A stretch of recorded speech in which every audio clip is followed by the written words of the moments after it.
یعنی جو ایمان لایا، کل بھی بات کی چلے کہ واقعی الصلاۃ و آتوا الزکاۃ کی نماز قائم کرو، زکات دو، اور آخرت پر جو زکات نہیں دیتے وہ آخرت پر بھی ایمان نہیں رکھتے. دیکھیے نماز تو تیسرا ارکان ہے نا، توحید، نماز، روزہ، اس کے بعد زکات آتا ہے، حج اور زکات، یہ بات ہوا ہے. لیکن توحید یعنی ایمان لانے کے بعد سب سے پہلا کام کیا ہے؟ نماز ہے. سبحان اللہ. جب ہم نے لا الہ الا اللہ محمد رسول اللہ پڑھ لیا، اسلام کی فیکٹری میں داخل ہو گئے. کیوں سمجھ لیجیے کہ اسلام کی فیکٹری میں داخل ہو گئے. جب لا الہ الا اللہ محمد رسول اللہ پڑھ گیا، اسلام کی فیکٹری میں داخل ہو گئے، ایمان لے آئے، اب سب سے پہلا ارکان کیا ہوتا ہے؟ نماز. سبحان اللہ. جب زکات چوتھے مارکے پر آتا ہے، جب زکات پر فرض ہوتا ہے، اگر زکات نہیں دیتے تو آخرت کے منکر ہیں. سوچو اگر نماز ادا نہیں کرتے تب بھی تو آخرت کے منکر کہلائے جائیں گے. نماز ادا نہیں کر رہے ہیں تب ہمارے اور کافر کے درمیان اگر کوئی فرق کرنے والی چیز ہے تو وہ کیا ہے بتائیے. دیکھیے جو ہم نماز ادا کر رہے ہیں، کافر نماز ادا نہیں کرتا. ایمان والے یعنی مسلمان میں، ایمان والے میں اور دوسروں میں صرف نماز ہی فرق کرتی ہے، اور یہ بتلاتی ہے کہ رب کا بندہ رب کی بارگاہ میں سر جھکاتا ہے تو صاف طور پر پتہ چلتا ہے یہ مسلمان ہے.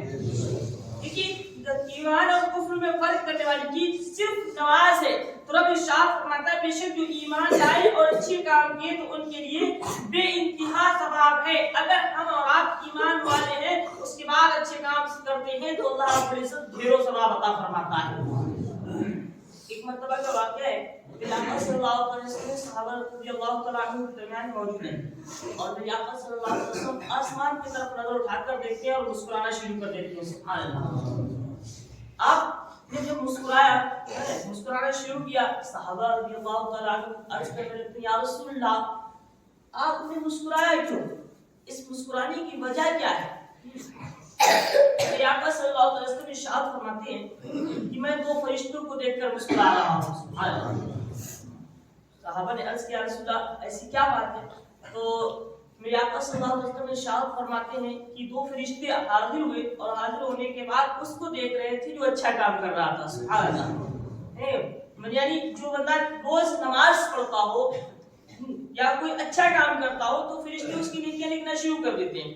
اور لیکن جب بھی اگر اچھا کام کبھی نہیں کرتے ہیں، کبھی کبھی کرتے ہیں تو یوں سمجھیے جو کبھی بھی کرتے ہیں نا تو اللہ اس کا بھی ثواب عطا فرماتا ہے. یہ نہیں کہ ہم نے آج اچھا کام کیا کل نہیں کیا تو کل ہم نے نہیں کیا تو نہیں کیا، اور جب کیا ہے تو اس کا ثواب ضرور ملتا ہے. جیسے ہم نماز کے عادی ہو جائیں، نماز کو ہم اپنی جو ہے رگ رگ میں بسا لیں کہ ہمیں نماز پڑھنا ہی پڑھنا ہے اور کسی ہاتھ بھی چھوڑنا نہیں. امام ہو نماز نہیں چھوڑنا، سفر ہو نماز نہیں چھوڑنا، کہیں جانا ہے نماز نہیں چھوڑنا، گھر میں ہے نماز نہیں چھوڑنا، کسی بھی حال میں ہمیں نماز نہیں چھوڑنا ہے. تو پھر کیا ہوتا ہے فرشتے جو ہے حاضر ہوتے ہیں وقت پر، اور جب بندہ نماز کے لیے کھڑا ہوتا ہے تو اس کی نیکیاں فوراً لکھنا شروع کر دیتے ہیں. اگر بائی چانس وہ بیمار ہو جاتا ہے تو میرے آقا صلی اللہ علیہ وسلم ارشاد فرماتے ہیں آج وہ شخص یہاں پر نہیں ہے، فرشتے آئے ہیں. سبحان اللہ. یعنی جو وقت معمول پر روز عبادت کرتا تھا آج بندہ یہاں پر حاضر بھی اور فرشتے آئے ہوئے، اور فرشتے آ کر دیکھ رہے ہیں کہ وہ بندہ کہاں ہے، وہ بندہ کہاں ہے جو روز نماز ادا کرتا تھا، جو اچھی کام کرتا تھا، آج وہ بندہ یہاں پر موجود نہیں ہے. تو تبارک و تعالیٰ کے محبوب صلی اللہ علیہ وسلم ارشاد فرماتے ہیں کہ جب بندہ آج یہاں پر نہیں ہے لیکن وہ پہلے سے کام کر رہا تھا تو فرشتے اس کے بعد بھی اس کا جو ہے نیکیاں اس کے اعمال میں لکھنا شروع کر دیتے ہیں. یعنی کوئی بندہ اگر بیمار ہو جائے، بیماری کی وجہ سے وہ نماز نہیں پڑھ پاتا ہے لیکن وہ نماز کا معمول بنائے ہوئے ہے، عادی ہے تو بیماری پر بھی اللہ اس کو اتنا ہی ثواب عطا فرمایا کرتا ہے. یوں نہیں ہے کہ اگر آج ہم نے کام کر لیا تو ہمیں اللہ رب العزت ثواب کا عطا نہیں فرماتا. یہ تو اس کی مہربانی ہے، وہ ہر حال میں ہمارا بھلا سوچا کرتا ہے اور ہر حال میں ہمارا بھلا ہوتا ہے. بس ہمیں اور آپ کو سوچنے کی ضرورت ہے، سمجھنے کی ضرورت ہے. یار سوچو تو صحیح، ایک ماں اپنے بچے سے کتنا پیار کرتی ہے، میرا رب تو 70 ماؤں کے برابر پیار کیا کرتا ہے. جس نے جو ہے ہمیں اور آپ کو پیدا کیا ہے وہ اتنا ہمارا خیال رکھتا ہے تو سوچو جس نے جہان کو پیدا فرمایا، جس نے ہمیں اور آپ کو خلق بنایا، وہ کتنا پیار کرتا ہے. وہ تو اتنا پیار کرتا ہے ہم کچھ بھی کریں گناہوں پر گناہ کرتے چلے جاتے ہیں لیکن جو رب نے مجھ پر اتنی مہربانیاں کر دی ہیں، ہمارے آپ کو رب نے اتنی مہربانیاں کر دی ہیں کہ تم کچھ بھی کرو لیکن وہ کھانا ضرور عطا فرماتا ہے. اس کا حق ہے ہمیں اور آپ کو روزی دینا. وہ اپنا حق نہیں بھولتا، لیکن ہم اور آپ اتنے ناشکر ہیں کہ اس کی روزی کھانے کے بعد، اس کی نیکیاں مطلب ان کو اس کے جو ہے نعمتیں لوٹنے کے بعد بھی ناشکریہ پر ناشکریہ کرتے چلے جاتے ہیں. اتنی ناشکریہ کرتے ہیں کہ ہم اور آپ اپنی ناشکری بیٹھنے جو ہے گننے بیٹھ جائیں نا تو گن نہیں پائیں گے ہم اور آپ. اور اس کے اگر شکر ادا کرنے پائے تو اس کا شکر بھی ادا نہیں کر سکتے. اس نے اتنی نعمت عطا فرمائی، اگر اس کی ایک نعمت کا ہم اور آپ شکر ادا کریں تو ساری زندگی ختم ہو جائے گی، لیکن ایک نعمت کا شکر ادا نہیں ہو سکتا. کس طریقے سے؟ جیسے ہم ہر سانس پر اللہ رب العزت نے سانسیں دی ہے نا، یہ بھی ہمارے اور آپ کے لیے نعمت ہے.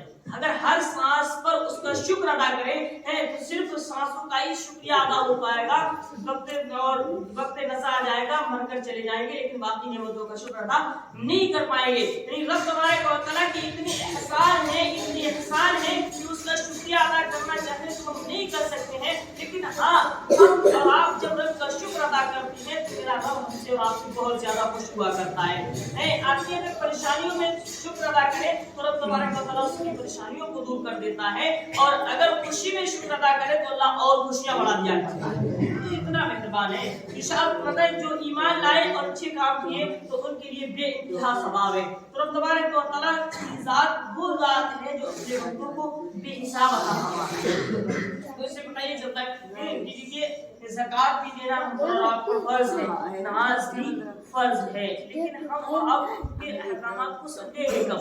جب ہمارے پاس ایمان نہیں ہوگا تو ہم کچھ نہیں سمجھ سکتے. ہمارے پاس علم نہیں ہوگا تو ہم کچھ نہیں سمجھ سکتے. سب سے بڑی چیز کیا ہے کہ ہمیں علم ہونا بہت ضروری ہے، لیکن آج ہم خود تو نہیں پڑھے ہوئے اپنے بچوں کو پڑھانے کی کوشش نہیں کرتے. اس بات کا خاص دھیان رکھیں. اپنے بچوں کو ہم اور آپ پڑھاتے ہیں تو انہیں جو ہے دینی تعلیم کی ضرورت ہے، کیونکہ دینی تعلیم سے ہمارے گھر کا ماحول بھی اچھا ہوتا ہے. دینی تعلیم سے ہمیں اور آپ کو پتہ چلتا ہے کہ زکات کیا ہے، دینی تعلیم سے پتہ چلے گا کہ نماز کیا ہے، دینی تعلیم سے ہمیں اور آپ کو پتہ چلتا ہے کہ ماں باپ کی عزت کس طریقے سے کرنا چاہیے، دینی تعلیم سے ہمیں اور آپ کو پتہ چلتا ہے کہ بڑوں کا ادب کس طریقے سے ہونا چاہیے، دینی تعلیم سے ہمیں پتہ چلتا ہے کہ چھوٹوں پر شفقت کس طریقے سے ہونا چاہیے. اگر ہمارے پاس دینی تعلیم نہیں تو ہم کریں گے کیا؟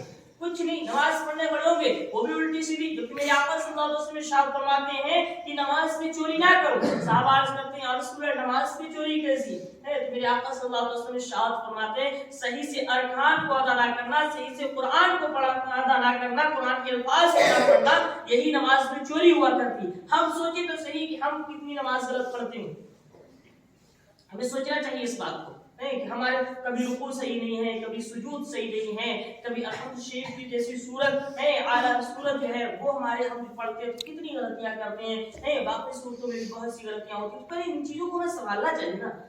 وضو کے فرض کتنے ہیں، غسل کے فرض کتنے ہیں، وضو کس طریقے سے کرنا چاہیے، غسل کس طریقے سے کرنا چاہیے، لباس کیسا پہننا چاہیے، پاک اگر ہونا ہے تو کس طریقے سے ہوں گے، ان باتوں کا بھی خیال رکھنا چاہیے.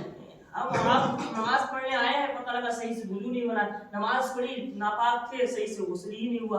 اب جو پاک نہیں ہوئے، صحیح سے وضو نہیں ہوا تو نماز کہاں سے ہوگی؟ اس لیے ہمیں اور آپ کو دین سیکھنا بہت ضروری ہے. میں یہ نہیں کہتا کہ خود عالم بن جاؤ، میں یہ کہتا ہوں صرف اور صرف اتنا تو سیکھ لو تاکہ نماز صحیح ہو سکے. صرف اتنا تو سیکھ جاؤ کہ تاکہ ہم اور آپ کہیں پر کسی کے لیے کھڑے ہو کر دعا کر سکیں. اتنا تو ہونا چاہیے کہ اپنے گھر میں ماں اور بہنوں کے ساتھ کس طریقے سے رہنا چاہیے یہ تو سمجھ میں آنا چاہیے.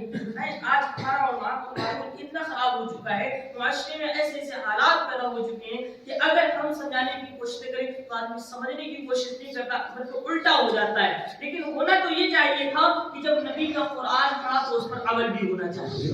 یہ قرآن صرف اور صرف اس لیے نہیں آیا کہ ہمارے اور آپ کے گھر میں لا کر رکھ دیا، سجا دیا تو صرف سجا کر اس کی برکتیں حاصل نہیں ہو سکتی ہیں. اگر قرآن کی برکتیں حاصل کرنا چاہتے ہو تو قرآن کو پڑھنا شروع کر دیا جائے. اور قرآن کی اگر ایک سورت بھی کسی گھر میں پڑھی جاتی ہے یا قرآن کا ایک رکوع بھی کسی کے گھر میں صبح صبح پڑھ لیا جاتا ہے تو اللہ رب العزت اس کی برکت سے پورے دن کی بلاؤں کو دور فرما دیا جاتا ہے. قرآن سمجھنے کی ضرورت ہے. تو فرماتا ہے جو ایمان لائے اور اچھے کام کیے ان کو اللہ بے انتہا ثواب عطا فرماتا ہے. بہت سی نیکیاں ہیں ہمیں اور آپ کو اللہ رب العزت اس قرآن سے عطا فرماتا ہے. تو اللہ تبارک و تعالیٰ سے دعا ہے قرآن مقدس پڑھنے اور سننے سے زیادہ اس پر عمل کرنے کی توفیق عطا فرمائے.